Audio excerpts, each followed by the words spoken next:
zaten buradan bir ikisi geliyor ya. Ben bu onun çocuğuyum. Yunus Eren. Eve getir.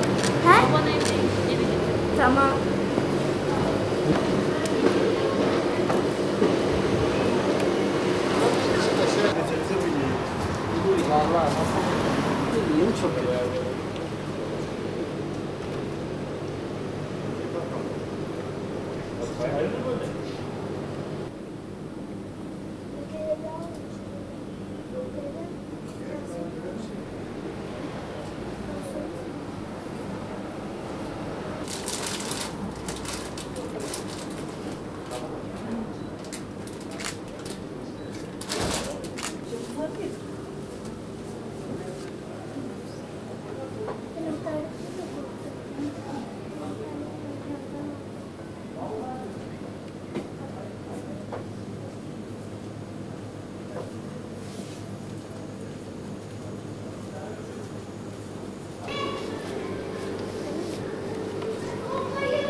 Bu adamlar buraya millet yesin diye getirdi. 225 Tiryaki 225. Kamera 220.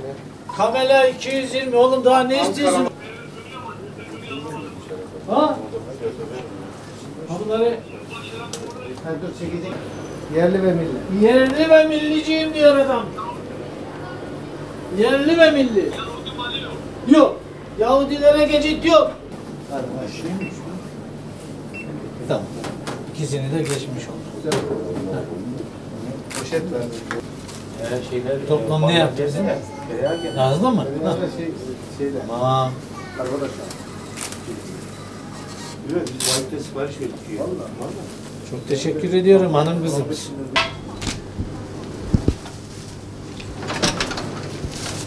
3 tane ekmek.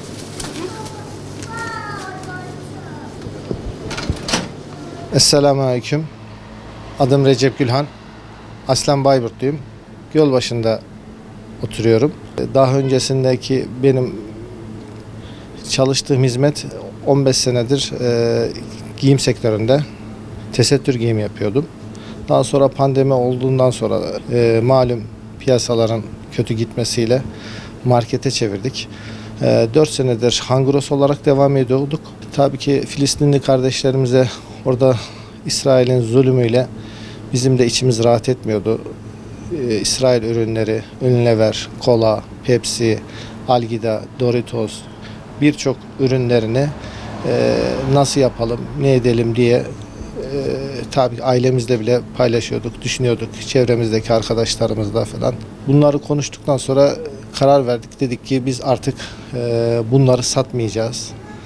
Yerli ve milli ürünleri satalım.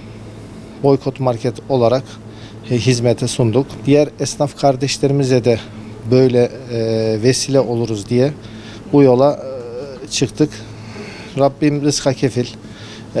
Kimileri dedi ki işte boykot market açarsanız sıkıntıya girebilirsiniz. Ticaretiniz bozulabilir falan. Biz bunlara aldırış etmedik. Rabbim rızkı veren Rabbim dedik. Yola çıktık. Elhamdülillah çok güzel dualar alıyoruz. Teheccüdler alıyoruz. Yani gelen dua ediyor. Diyor ki Allah razı olsun sizlerden. İyi ki böyle bir şey vesile oldunuz. Biz de dedik ki madem böyle yerli ve milli Türkiye'de paramız kalsın. Bizim üreticilerimiz hem üretsin kazansın hem biz kazanalım. Türkiye kazansın diye İsrail ürünlerinin hepsini marketimizden, raflarımızdan kaldırdık. Elhamdülillah işlerimiz daha da artmaya başladı. Duyan geliyor, vatandaşlar dediğim gibi başta dua ediyorlar. Diyorlar siz çok doğru bir karar vermişsiniz. Keşke Türkiye'nin her yerinde yaygın olmasını isteriz diyorlar. Tabii ki bunda ailem çok destek oldu. Allah razı olsun. Çocuklarım da dedi ki baba madem böyle bir şey yapıyoruz. Eşim da başta. Böyle bir vesileyle yola çıktık. Şu an hiçbir İsrail yabancı ürün yok. Hepsi yerli ve milli ürünlerle satışımıza başladık. Nereden baksan 18 gün, hemen hemen 18 gün oldu. Boykot markete halkımızın teveccühü çok fazla. Çok gururlu ve çok mutluyuz. Tabii ki ben bu sektörde daha önce 15 senelik giyim sektöründeydim. Tesettür giyimdeydim. 4-5. yılım bu. Efendime söyleyeyim, tabii ki biz market işini tam bilmiyorduk. 4 senede de iyi kötü tecrübe aldık. Ama biz de diyorduk ki İsrail ürünleri, yabancı ürünlerle raflarımızı indirirsek, yani boşaltırsak dükkanımız bomboş zannediyorduk. Ama gerçekten öyle değil.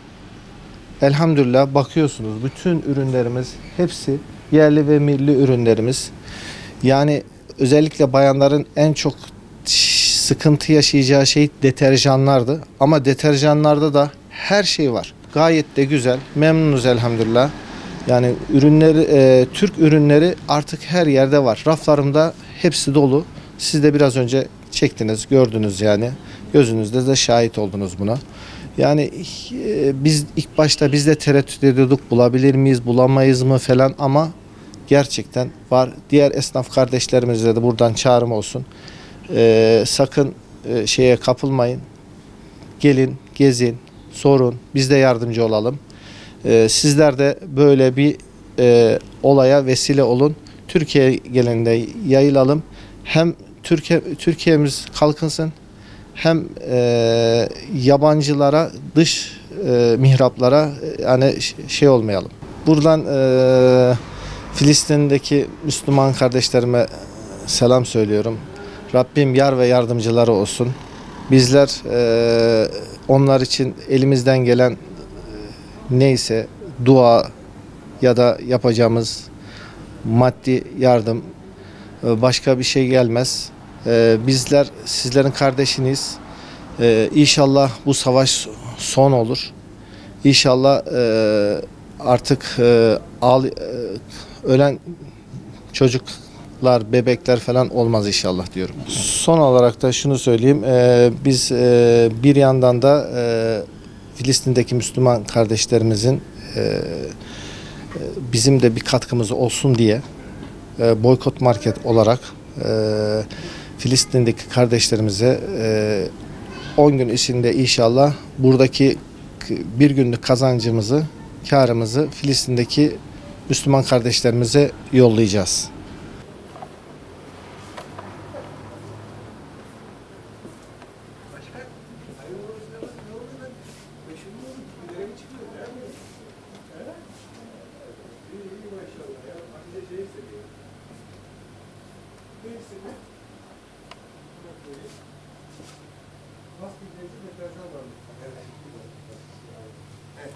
Herkes, sen ne yapıyorsun?